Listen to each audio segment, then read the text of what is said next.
Loyalite agambye categorically tagenda kwetondera Bebekulu era n'agamba bagende waka bamuleetera amasuuka ne jampa bamutwale Luzira. Laira asazeewo agende Luzira alime ate akyogera abasirikale bawulira tafaayo abadde ayogera mu Lusungu mu Uganda obwedda abantu tukanyamuga kwatamu wetonda ati kino tukimale bagenda agambye tagenda kikola naye omulamuzi agenze n'ekyo era tuba tetulina kyamaanyi kyakukola awo omulamuzi Musango n'agwongezayo paka ku Lwokuna nga 21 ye wiiki ejja okuwulira sayidi ya state bamuvunaana cyber harassment ne hate speech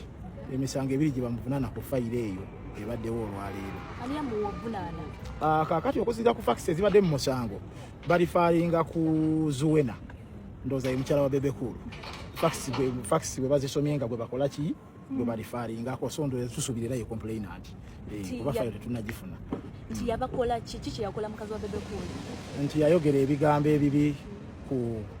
okusinziira ku facts kati zembawe ziri mu fayiro nga mubiwulidde nti yayogera ebigambo ebibi ku ndowooza ku bizinesi ya mukyala wa Bebekulu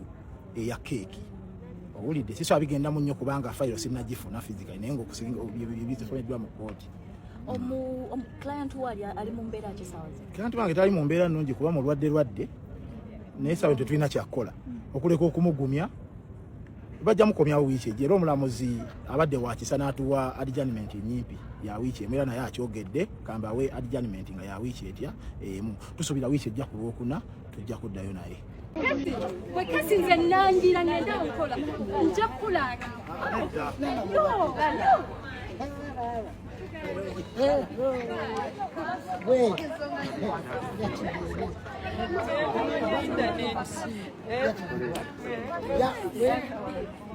kubanga nesitegedde lutalo